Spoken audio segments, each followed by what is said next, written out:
secondhand used and let the other people pay the big cost, and we'll get the life out of it and save the taxpayers some money. Makes it short and sweet there. I was sold it in a hurry, so thank you. Mr. Hunt.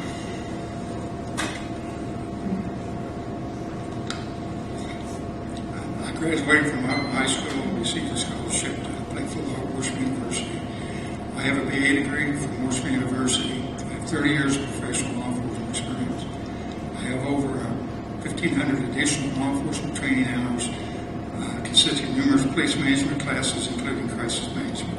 I was certified with the Kansas Law Enforcement Training Center. I was a member of the Capital City Major Case Squad for 15 years and worked numerous homicide investigations. I worked as a patrolman for 2.5 years in Osage City, which is about the same size as Holton. I worked 23 years at Shawnee County Sheriff's Department in Topeka. I lived in Wake for over 20 years. I was a patrolman, a canine officer.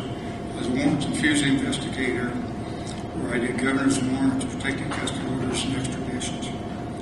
I was promoted to Detective Division, where I supervised the Shawnee County Drug Unit and worked as an undercover narcotic officer. I was promoted to Sergeant in Uniform Operations Division. The department created a special division for me called Special Services. I was a sergeant over criminal intelligence, narcotics, and vice. I was promoted to lieutenant in the Uniform Operations Division, and as a lieutenant, I implemented a field training officer program that's still being used today. And as a lieutenant, I did the budgets for Uniform Operations Division. With my training experience and actually working for 4 different sheriffs in a larger sheriff's department, has prepared me to be a sheriff. I'm currently working at Worcester University Police Department, and I live at 700 Wyoming in Holton, Kansas. Mr. Shields.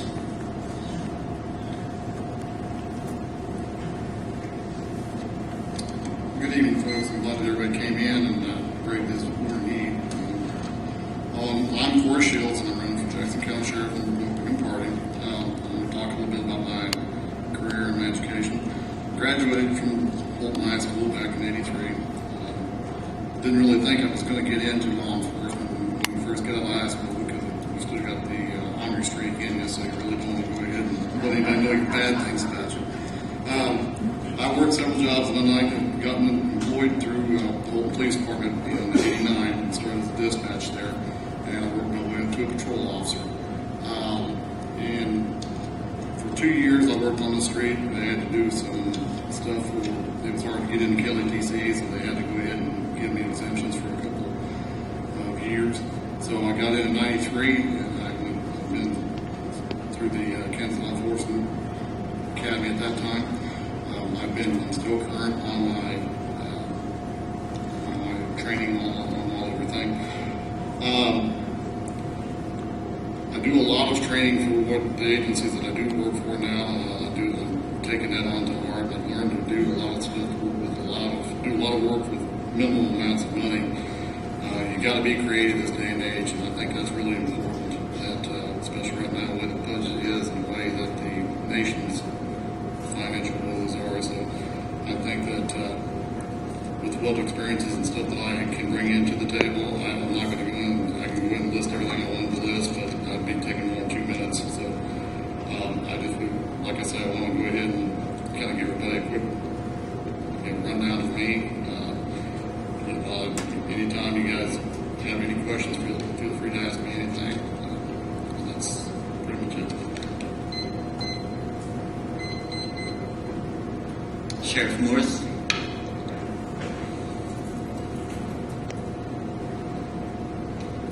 I believe I have a number of qualifications that one should have to be sheriff. First and foremost is that I am a resident of Jackson County. I live on a small farm west of Holton where we've raised our 3 children. I studied public administration in college and also earned my paramedic certification. I also am a Kansas certified law enforcement officer and have attended 2 different Kansas law enforcement academies where I graduated in the top of both of my classes. After which I continuously served as a law enforcement officer. I've served as a deputy sheriff right here in Jackson County, where I then became a patrol supervisor. I've served as a use of force instructor, and I'm also an experienced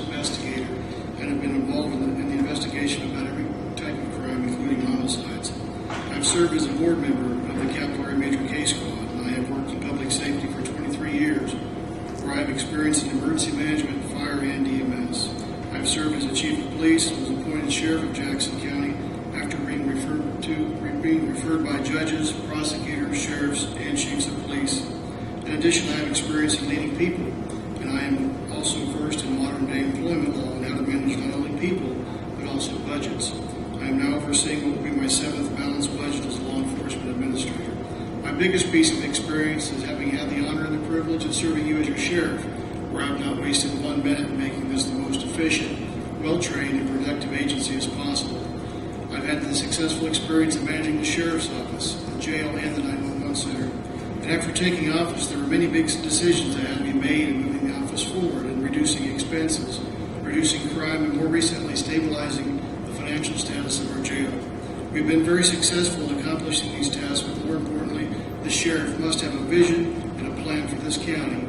And prior to being selected, I presented that plan to the nominating committee, and I have followed it to a T ever since. And I do believe that I'm the only candidate that has the understanding of the current law enforcement needs of Jackson County. Thank you.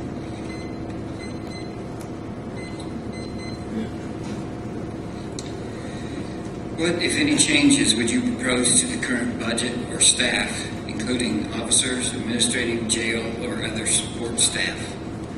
And this question goes to Jim Hunt.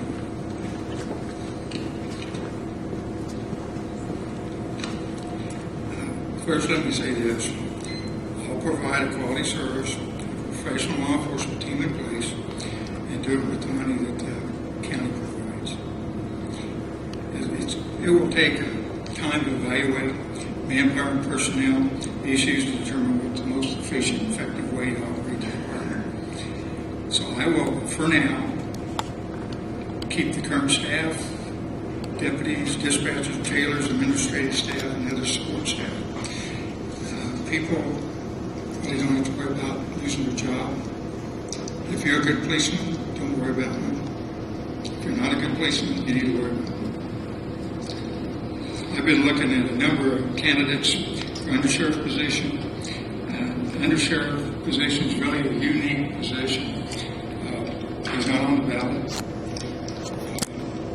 The sheriff is elected by the voters for a 4-year term. The undersheriff can be gone the next day. He works strictly for the sheriff.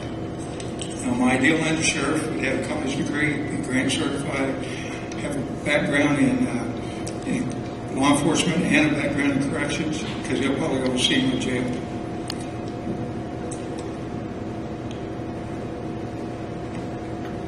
I'll pick an undersheriff that complements me and be an asset to the sheriff's department. Being accountable is important. I feel that supervisors need to be in positions that they're accountable and do their job. Training is very important. I feel that if the jailers, the deputies, the dispatchers are trained, they have more profession.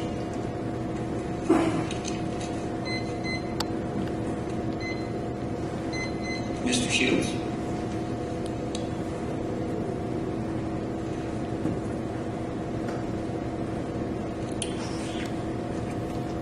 As of now, when I first get in there, it'll take a little bit of time to go ahead and oversee, see what's going on, how the state of the budget stuff is with the department, how it is.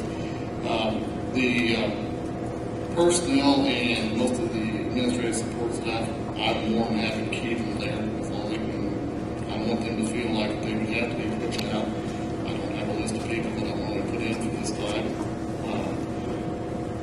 I think it does a disservice by going ahead and forcing out some of the bad staff, because you have to turn back around and you have to get somebody hired and brought back in that costs taxpayer money. You need to try to go ahead and work with what you've got. You got to give the staff that you think you will have issues with. You have to give them a little bit of time to see how they're going to work through the problem. If they're going to handle it, if they're not, then they would have to go ahead and go on that route. As of now, I don't have an undersheriff listed, because once again, I'll follow Mr. Hahn's comments on this. You're going through the election for the sheriff, not by the name of who your undersheriff's going to be. I will say, when I do get my undersheriff, he will too probably have to be in charge of working for the jail. also, and being able to help me keep staff going and training current